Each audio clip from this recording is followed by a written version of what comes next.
Pero el día de hoy me voy a enfocar en la diabetes causada por medicamentos. Cosas que mandamos, a veces incluso para cosas muy cercanas o patologías muy relacionadas con la diabetes y que a su vez pueden incrementar el riesgo de que nuestro paciente tenga diabetes o empeorar esa diabetes que ya tenían y esa resistencia a la insulina previa. El propósito de este video es que conozcamos estos medicamentos que pueden causar la diabetes y finalmente un poquito cómo prevenir cuando los tenemos que tomar por alguna causa que vayan a aparecer estas complicaciones. Entonces, empecemos. Hablemos entonces de los medicamentos que causan diabetes. De nuevo, no me voy a meter mucho en este video acerca de las complicaciones, diagnóstico y demás. Tenemos toda una lista, una playlist de videos acerca de diabetes y tenemos ya el video previo de diabetes. Todos se los voy a dejar en la parte de arriba. También en este video vamos a hablar de varios fármacos que ya hemos tratado previamente, la farmacología, es decir, una exploración mucho más profunda de sus usos, eventos adversos, contraindicaciones e interacciones medicamentosas, y les iré dejando también en la parte de arriba el enlace a esos videos. Ahora, cuando platicamos de diabetes vimos que básicamente la diabetes es un desbalance entre la insulina, las hormonas que le ayudan a la insulina o sensibilizadoras de insulina, como la leptina, GLP-1 y CCK, y las hormonas que están contra la insulina, también conocidas como contrarreguladoras de insulina, como la adrenalina, el glucagón, el factor de necrosis tumoral, el cortisol, entre otras. Cuando nosotros tenemos, como es lo normal, una mayor actividad de estas de la izquierda, tenemos una buena sensibilidad a la insulina y no tenemos diabetes, hablando del segundo tipo de diabetes, es decir, diabetes mellitus tipo 2. Por supuesto, diabetes mellitus tipo 1 no es tanto un balance, simplemente es tachamos esta porque el cuerpo ya no la puede producir. Pero en el 2, si estamos sanos, es que estas hormonas funcionan bien. Si tenemos diabetes, sobresimplificando por supuesto, es que estas trabajan demasiado y entonces, aunque tengamos estas de la izquierda, pues no van a funcionar porque, de nuevo, estas de la izquierda, estas de la derecha la bloquean y no permiten que funcione, generando resistencia a la insulina. Entonces, por supuesto, los medicamentos que generen diabetes van a generar también resistencia a la insulina, ya sea bloqueando la actividad de las de la izquierda o favoreciendo la actividad de las de la derecha y, por supuesto, generando un desbalance completo. Los principales medicamentos, no los únicos, pero los principales, que se han asociado con una mayor frecuencia de presentar diabetes o resistencia a la insulina, van a ser los corticosteroides, vamos a tener los diuréticos tiacídicos, los beta bloqueadores, los antipsicóticos y las estatinas. De nuevo, todos estos ya los vimos en clases de farmacología particulares, donde nos metemos a mucho más detalle. Vamos a tener algunos otros medicamentos que se han visto también implicados, algunos otros esteroides, no solamente corticosteroides, algunos otros fármacos, por ejemplo, que trabajan sobre algunas otras hormonas y algunos otros fármacos del sistema inmunológico, pero principalmente estos son los que vamos a tener como fármacos que incrementan este riesgo de diabetes y que generan resistencia a la insulina. En términos generales, primero vamos a los esteroides. De nuevo, los corticosteroides son los principales que tienen un efecto de resistencia a la insulina. Estrógenos y andrógenos no tienen un efecto tan importante, pero pueden llegar a presentar algo también de este efecto, especialmente cuando se combinan o cuando lo estamos dando en pacientes que ya tienen una predisposición o muchos factores de riesgo. La manera en la que incrementan resistencia a la insulina es que literal funcionan como cortisol, que es la principal hormona del estrés en nuestro cuerpo, llega a las células y bloquea receptores de insulina, es decir, no deja que trabajen y a su vez activa receptores y otras vías metabólicas que están asociadas con la resistencia a la insulina. Esto es de la expresión de genes, por lo que son fármacos bastante poderosos que generan esta resistencia. Es difícil vencer la resistencia con los esteroides. Se pueden dar sensibilizadores, por supuesto, pero de nuevo es complicado. Ahora, en segundo lugar tenemos los diuréticos y aquí son principalmente los diuréticos tiacídicos, como la hidroclorotiazida y la clortalidona. En términos generales, la manera en la que se han asociado para generar resistencia a la insulina es que inhiben la secreción de insulina e inhiben la respuesta muscular y del tejido adiposo a la insulina debido a una baja de potasio. Pareciera que cuando disminuimos el potasio en sangre, las células, por ejemplo el páncreas, que requiere de potasio para la secreción de insulina, pues ya no pueden funcionar de manera tan adecuada y entonces disminuye la secreción de insulina y también genera resistencia a la insulina. Ahora, esta relación no es sencilla. Por ejemplo, cuando nosotros suplementamos con potasio o combinamos el diurético tiacídico con un diurético ahorrador de potasio, pareciera que no se afecta, o por lo menos el impacto sobre esta resistencia a la insulina y esta diabetes es mínimo. Sí hay por ahí tal vez algún efecto, esto está en investigación, pero pareciera que no es tan agresiva la recuperación que tenemos de estos pacientes cuando suplementamos hasta niveles adecuados de potasio. Entonces, pareciera que es un poquito más complicada esta relación, pero bueno, parece que el potasio tiene mucho que ver con el mecanismo de resistencia a la insulina asociado a los diuréticos tiacídicos. En tercer lugar tenemos los beta bloqueadores. Y los beta bloqueadores son fármacos muy importantes para el manejo de la hipertensión, digo, igual que los diuréticos tiacídicos, y vamos a tener que algunos ejemplos como propranolol, atenolol, metoprolol y labetalol van a estar asociados a un incremento en el nivel de glucosa y por supuesto también la resistencia a la insulina.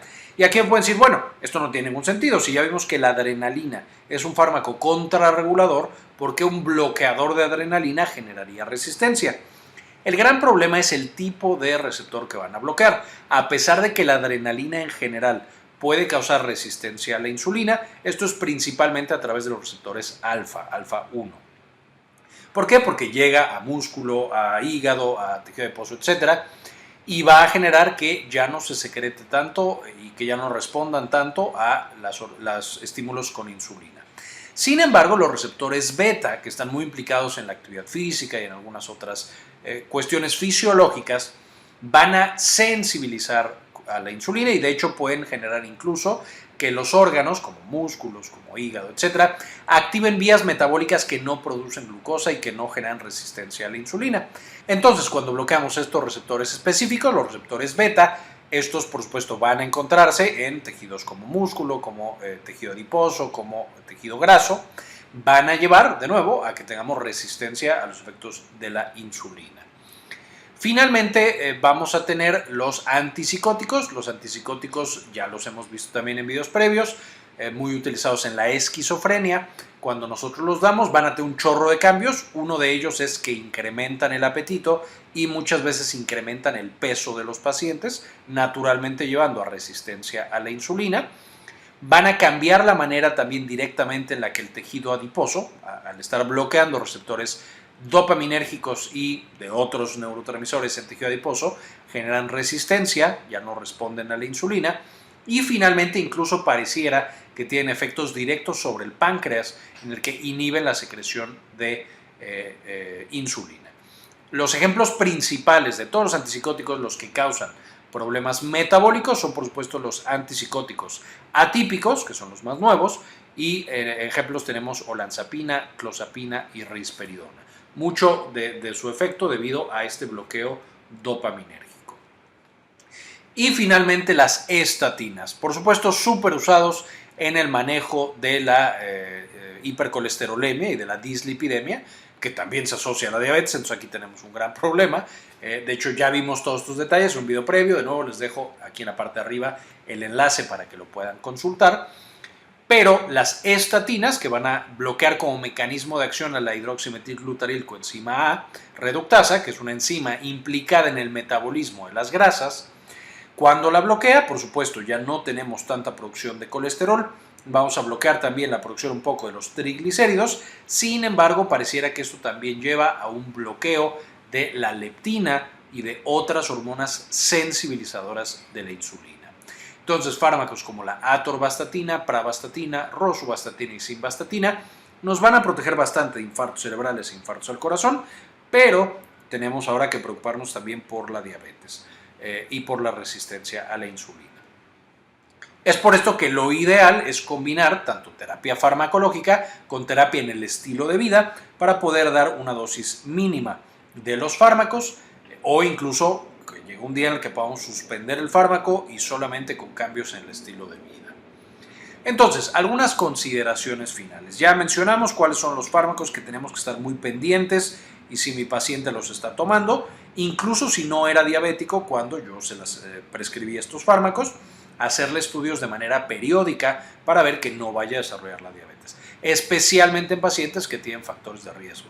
Carga familiar, sobrepeso, otros datos de resistencia a la insulina, etcétera. Antecedentes de otras enfermedades de resistencia a la insulina, como síndrome de ovario poliquístico, etcétera, etcétera. Algunas consideraciones finales. El hecho de que estos medicamentos causen resistencia a la insulina y diabetes no significa que estén contraindicados. Es decir, lo que tenemos que hacer es evaluar el riesgo y el beneficio. Y si mi paciente tiene un riesgo muy alto porque tiene una hipertensión, que es difícil de manejar, no le voy a quitar ni va a estar contraindicado el diurético solo porque aumenta el riesgo de padecer diabetes. Se vea que yo tengo que estar al pendiente, cuidando a ese paciente, pero no es una contraindicación para la administración. Incluso en pacientes diabéticos, yo puedo mandar estos fármacos teniendo de nuevo cuidado de que la diabetes no se vaya a salir de control y no vaya a generar otras complicaciones. Segundo lugar, no suspender. Es decir, si mi paciente manifiesta ahora diabetes y lo empieza a tener, no significa que yo por esa razón particular le voy a quitar completamente el diurético, la estatina, el antipsicótico, nada de eso. Significa que yo tengo que dar un manejo adecuado, tengo que dar recomendaciones adecuadas y vigilar a mi paciente para cuidarlo. Puede haber instancias en las cuales suspender el tratamiento o cambiarlo sí sea la mejor opción, pero esto no va a ser así en todos los casos. Entonces, ahí tener mucho cuidado y también mucha plática y comunicación franca y honesta con los pacientes, explicándoles justo estos factores de riesgo. En ocasiones, no siempre, ya que apareció la diabetes, al quitar el medicamento puede desaparecer. Los pacientes siguen teniendo ahí ya factor de riesgo, pero podría llegar a desaparecer y que ya no requiera tratamiento o hipoglucemiante o que no requiera ya insulina y estas otras cosas. Especialmente con los esteroides llegamos a ver este efecto en el cual es tanto el efecto esteroideo que cuando lo quitamos podemos también suspender otros fármacos para la diabetes. Sin embargo, repito, muchos pacientes ya no va a desaparecer. Ya tenían ahí el factor de riesgo, a lo mejor ya iban hacia la diabetes y solamente aceleró el proceso y el que el paciente llegara a ese punto. Finalmente, aparece principalmente en pacientes con factores de riesgo. Un paciente joven, atlético, deportista en el cual estamos dando este tipo de fármacos probablemente no va a desarrollar diabetes solo porque le dimos un diurético. Pero un paciente con muchos factores de riesgo sí podría fácilmente progresar y que le aparezca la complicación de diabetes. Entonces, especialmente en esta población de riesgo, mucho cuidado con el uso de estos fármacos y estar muy pendientes de cómo van reaccionando nuestros pacientes. Básicamente lo que quería mostrarles el día de hoy. Les agradezco que vean hasta este punto del video y quiero agradecer en particular a las personas que han decidido apoyarnos con una donación de $1 o de $2 al mes. Nos ayuda muchísimo para hacer este tipo de investigaciones y presentarles esta información. Este video en particular quiero dedicárselo a Jorge C. Beltrán, Gladys Alvarado, Silvina Espinosa, Matías Hernández, María Belaustegui, Fabián Forero, Nada de Nada, Milis, Maurín Solano, Hernán Gustavo, Luis Ernesto Peraza, Javier Mejía, Yami Pascasio, Raúl Santiago, Sandy Oliva y Diana Lisbeth Flores. Muchísimas gracias por el apoyo que nos brindan. Finalmente les dejo las referencias de la cual saqué la información para este video para que se puedan meter y aprender un poquito más acerca de este tema tan importante. Muy bien, esto fue todo por el video de hoy, espero les gustara y le entendieran y ya sepamos un poquito más cómo manejar y prevenir la diabetes inducida por medicamentos y disminuir el impacto que tiene en la vida de nuestros pacientes.